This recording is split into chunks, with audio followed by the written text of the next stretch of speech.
Sa White House Guild Headquarters. Ang liwanag ng araw ay bumabagsak sa isang gusaling maraming palapag. Si Yoonji ang nagtanong sa bida kung sino ang cute na batang babae na ito. Ang bida, na may seryosong ekspresyon sa kanyang mukha, ay nagsasabi sa kanya na ang pangalan ng batang babae ay Lily, at na siya ay kanyang kapatid sa ama. Tumagilid ng kaunti si Yoonji na may ngiti sa labi at binati si Lily.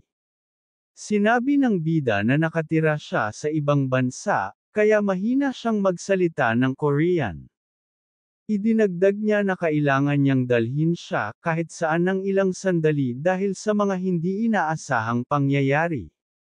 Isang mata ang pagkamangha ang lumitaw sa mata ni Lily na nagtanong sa bida kung sino ang babaeng itim ang buhok na ito, at pagkatapos ay sinabi na siya ay napakaganda. Sumagot ang bida na bibigyan niya sila ng pera.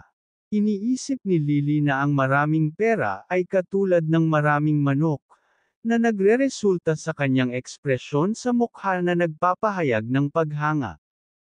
Akala niya ay napakabuting tao ang babaeng may itim na buhok.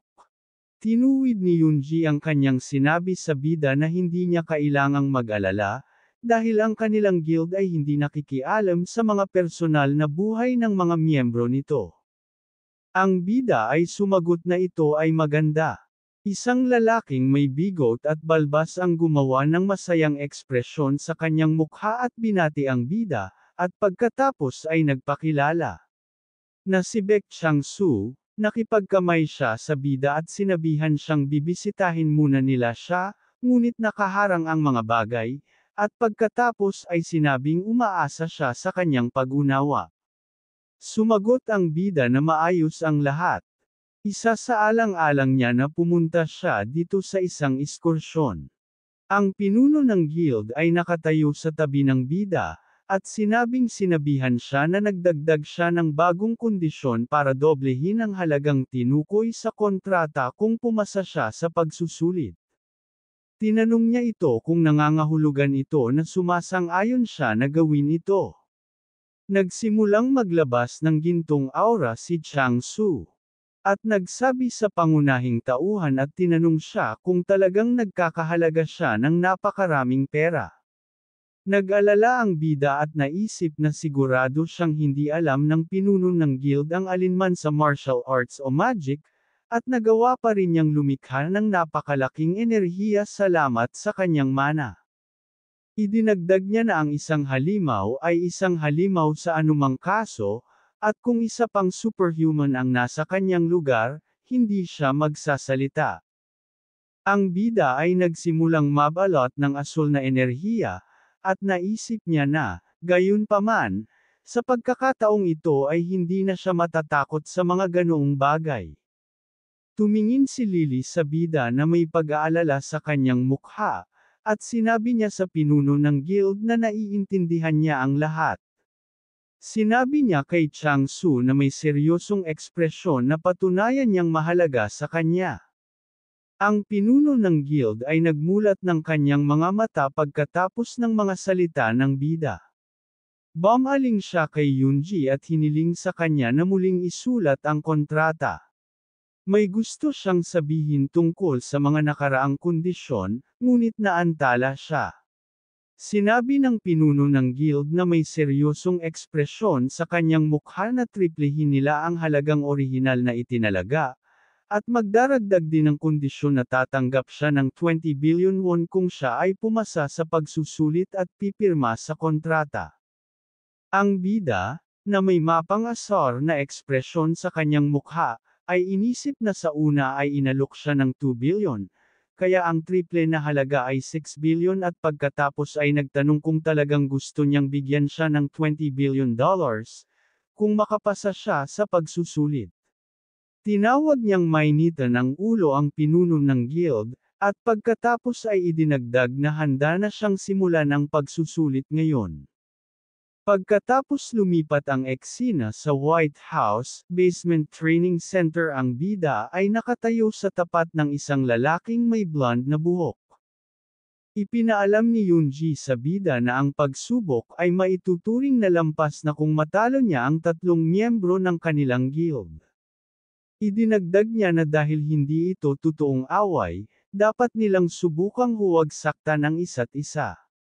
Ipinaalam niya sa kalaban na ito ang kanyang unang kalaban. Ang kanyang pangalan ay Hwan Jang-hyuk. Bagamat bata pa siya, miyembro siya ng Guild First Division. Hawak ng bida ang relo sa kanyang kamay, tulad ng mga brass knuckle, at sinabi kay Yoonji na ang mga relong ito ay magiging higit pa sa sapat. Tinanong ni Yoonji ang bida kung anong sandata ang kanyang kukunin. Si Jang Hyuk nang makita ang sandata na gagamitin ng bida ay kumunot ang kanyang mukha, at nagtataka kung ang bida ay pumili ng isang relo. Ang galit na lalaki ay naisip na siya ay nagising hindi pa matagal na ang nakalipas, ngunit nais na lumaban ng maraming oras, at pagkatapos ay tinawag siyang isang scoundrel sa pag-iisip. Sinabi ng pinuno ng guild sa dalawang mandirigma na maaari na silang magsimulang makipaglaban. Inilagay ni Jang Hyuk ang kanyang espada sa kanyang harapan, at sinabi sa pangunahing tauhan na siya ay pipiliin niya. Ang bida ay tumitingin sa kaaway na may maingat na tingin, at nagtataka kung ano ang mali sa kanya. Akala niya sa magazine lang niya nabasa ang tungkol sa lalaking ito. Si Jang Hyuk ay sumugod patungo sa bida. Inisip ng bida na ang husay ng kanyang kalaban ay bilis, at pagkatapos ay idinagdag na mayroon siyang kakayahan na maging mas mabilis. Ang kakayahang ito ay nagpapataas ng kanyang bilis ng tuloy-tuloy hanggat patuloy siyang gumagalaw ng walang tigil. Ang lalaki ay tumatalo ng napakabilis, at ang bida, na nakatayo sa isang pakikipaglaban, naisip na kailangan niyang matalo ng mabilis bago siya maging mas mabilis. Si Jang Hyuk ay tumatakbo sa paligid ng bida ng napakabilis. Sinabi ng bida na may bahid na tingin na inaasahan niyang direktang aatake siya, ngunit hindi, habang pinagmamasdan ng ilang manunood ang labanan mula sa itaas. Sinabihan ng isa sa kanila ang iba na panoorin kung paano ang bilis ni Jang Hyuk ay expected na, at idinagdag na medyo mahirap talunin ang miyembro ng First Association. Ang ilan sa kanila ay nagsasabi na ito na ang katapusan.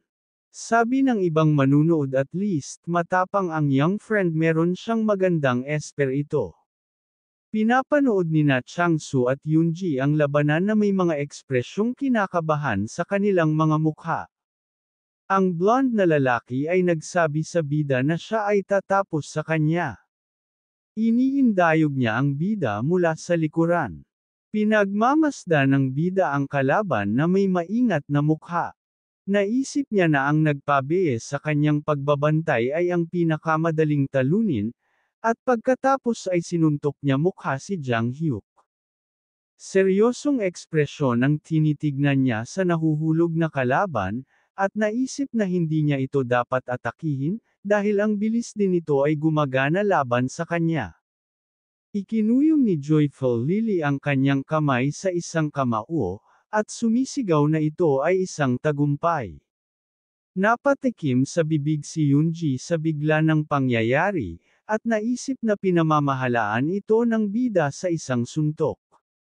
Ang bida na may ngiti sa kanyang mukha ay nagtatanong kung sino ang susunod. Ang pinuno ng guild ay inilagay ang kanyang kamay sa harap ng bida, at sinabi sa kanya na siya ay kamangha-mangha. Tinanong siya ng bida kung okay lang ba ang lahat kay Jang Hyuk. Sumagot si Changsu na wala sa panganib ang kanyang buhay, at ang mga doktor na ang bahala sa kanya. Idinagdag niya na pagkatapos ng ilang araw na pahinga ay gagaling siya. Kita natin na nakahiga na sa kama si Jang Hyuk. Ang pinuno ng guild, na may masayang ekspresyon sa kanyang mukha, ay nagsabi sa bida na mabuti na pinigilan niya ang kanyang kapangyarihan. Ang bida, na may ngiti sa kanyang mukha, ay nagtatanong kay Changsu kung talagang ganoon sa kanya. Naisip niya na kung hindi niya kontrolado ang puwersa, Ang kanyang ulo ay lumipad mula sa kanyang mga balikat, na hindi napapansin. Tinitingnan ng bida ang madla, at naisip na ngayon ay tiyak na ginagarantiyahan niya ang 6 na milyon sa kontrata. Idinagdag niya na natutugunan na niya ang kanilang mga kinakailangan, na may masayang ekspresyon sa kanyang mukha. Tinanong niya ang madla kung maaari ba siyang magsaya hanggang matapos ang pagsusulit. Si Lily, na may nerbiyos na ekspresyon sa kanyang mukha, ay nagtanong sa bida kung bakit siya nakangiting parang tanga. Sumagot ang galit na bida na ang pagsisimula ng ulo ay mahalaga sa laban, kailangan mong manatiling may kontrol. Ang pangalawang lokasyon ng sparring ay ang Artificial Forest Training Ground. Ipinakilala ni Yoonji ang sunod na makakalaban ng bida na ang White House First Division binubuo ng 6 na koponan na may tig-5 manlalaro, ako ang namamahala sa ikalawang divisyo. Ipinaalam niya sa kanya na ang susunod na kalaban ni Lim Daeun ay ang pinuno ng ika-6 na pangkat ng unang asosasyon, isang lalaking may itim na buhok na may mga plate na pauldron at guwantes ang naglagay ng kanyang kamay sa harap, at ipinakilala ang kanyang sarili bilang si Yoon Dae-hoon ang main tanker ng White House, at pagkatapos ay sinabi na umaasa siya ng isang magandang laban. Si Yoon Dae-hoon, naalala ng bida, na may maingat na tingin, na nakita niya ang kanyang kalaban sa mga manunood, at naisip na ang taong ito ay isa sa mga tahimik na nanunood sa mga guild officials. Siya ay nakakakuha sa isang fighting tindig, at exclaims na siya ay handa na. Inalis ng tangke ang kanyang espada mula sa kanyang kaluban at nagsabing hands na rin siya. Nagsimulang tumunog ang bell. Ang bida ay gumagawa ng isang gitling patungo sa tangke. Itinaas niya ang kanyang kamao sa kanyang kalaban. Gumagawa siya ng isang strike, ngunit hinaharangan ng tangke ang pag-atake gamit ang kanyang kalasag. Iniiwasan niya ang pag-atake ng tangke. Mahigpit na hinawakan ni Dae-hoon ang kalasag, at naisip na ito na ang kanyang pagkakataon. Inilagay niya ang kanyang kalasag sa harap, at naisip na kung ihagis niya ang kanyang kalasag, maaari siyang matalo. Ang pangunahing tauhan ay nasa likod ng kanyang kalaban. Siya ay nag-swing sa tangke gamit ang isang eagle clawfish na kasanayan. Ang kalaban ay nagtataboy sa pag-atake gamit ang kanyang kalasag, at nagtataka kung talagang nag-aral siya ng martial arts bago nagising. Itinutok niya ang kanyang espada sa pangunahing tauhan. Nadulas ang bida sa atake ng kalaban. Tumalikod siya sa tangke. Inilalayo niya ang kanyang kalaban sa kanyang likuran. Kumunot ang mukha ni Dae-hoon. Tinulak siya ng impact papunta sa isang puno. Ang bida ay tumitingin sa kanyang kalaban, at nagmumura sa isip. Akala niya ay hindi biro ang kanyang pisikal na tibay. Tumayo ang tangke, at sinabi sa bida na siya ay medyo malakas. Naisip ng bida na may maingat na hitsura na plano niyang itago ang kanyang mga kakayahan hanggang sa huling kaaway. Pero gusto nitong buong lakas na ipakita niya sa kanya ang lahat. Tumingin siya sa nakangiting pinuno ng guild. Pinilit ni Dae-hoon ang kanyang sarili, at sinabi sa pangunahing tauhan na hihilingin niya sa kanya na sumali sa kanyang koponan. At pagkatapos ay idinagdag na sa palagay niya ay magkakatrabaho sila ng maayos. Ang bida na may mabagsik na hitsura ay nagtatanong kung sino ang magpapasya nito. Itinutok ni Dae-hoon ang kanyang espada patungo sa ulo ng bida, at sinabing siya ang panalo. At pagkatapos ay nagtatanong sa pinuno kung ito ay totoo. Napapikit si Chang-su, at sumagot ng oo. Ang bida ay lumiliko habang nagpapasya ang mga tao, at sinabi sa tangke na siya ang magiging pinuno ng koponan kung matatalo niya sila. May nagtanong sa audience sa itaas kung ano ang sinabi ng bida. Sinasabi ng isa pang manunood na ito ay isang uri ng katarantaduhan.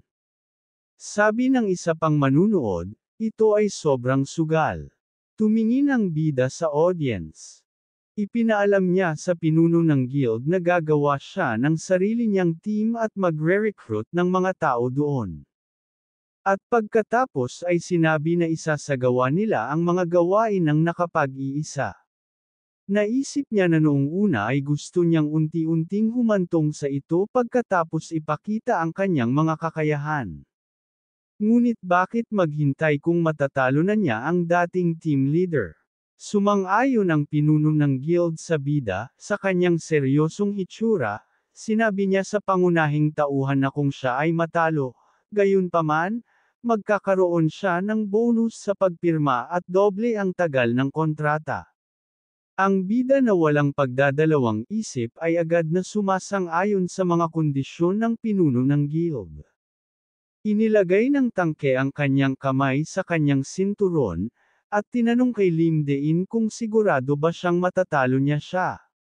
Si Dehon na may malisyosong ngiti ay nagpahayag sa bida na si Baekhyun-hee gusto ako. Ang dahilan kung bakit ko siya pinaalis ay dahil interesado si Baekhyun-hee sa akin. Papabagsakin mo ba ako sa labanang ito at ipagmalaki ang iyong kakayahan? Tinanong niya ang pangunahing tauhan kung talagang iniisip niya na ang pagkapanalo ay magbibigay sa kanya ng karapatang kumilos ng mayabang sa kanya. Si Dehon ay magiging isang napaka-kontrobersyal na karakter sa malapit na hinaharap. Kakailanganin niyang dumaan sa lahat ng uri ng kahihiyan at kalaunan ay mapapatalsik sa guild. Sinabi sa kanya ng bida na mas mabuti kung aayusin man lang niya ang kanyang silid at maalala ang kanyang silid na may maraming litrato ng isang babaeng may itim na buhok sa dingding.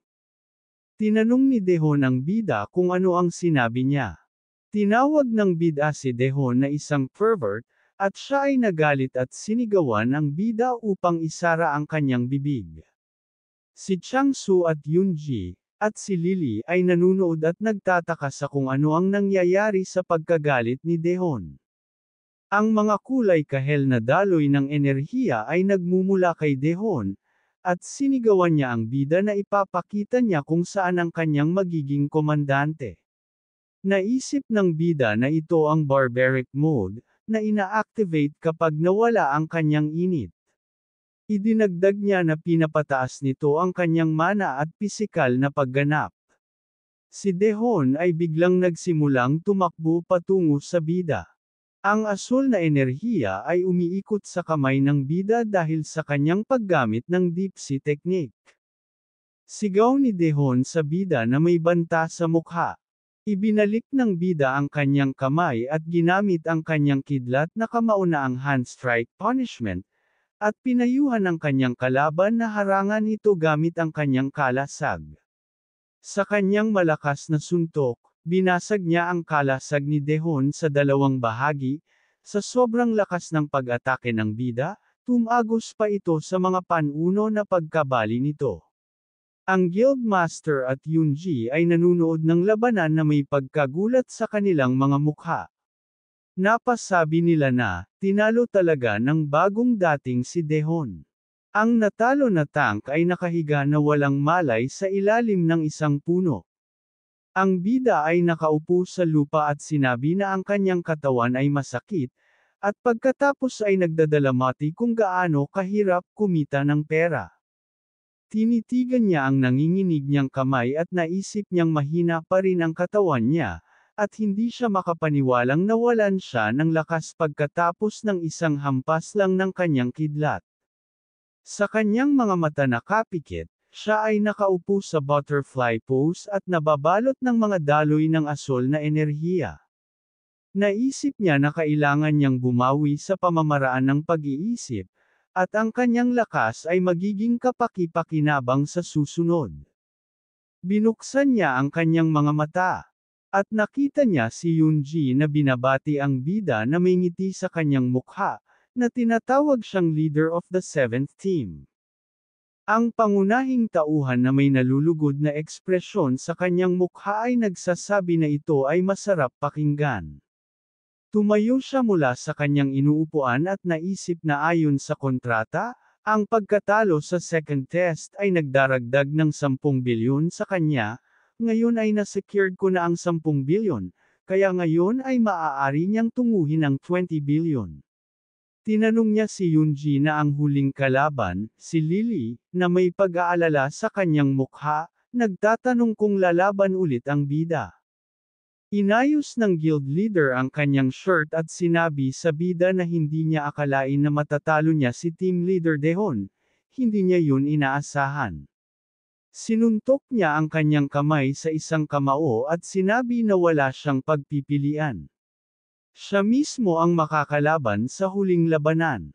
Si Yoonji at ang bida ay nakatingin sa pinuno ng guild na may pag-aalala sa kanilang mga mukha. Naisip ng bida na kailangan talaga niyang labanan ang halimaw na ito. Ang pangunahing tauhan, sa kanyang matahimik na ekspresyon sa kanyang mukha, ay nagsasabi na siya ay sumusuko na sa third test.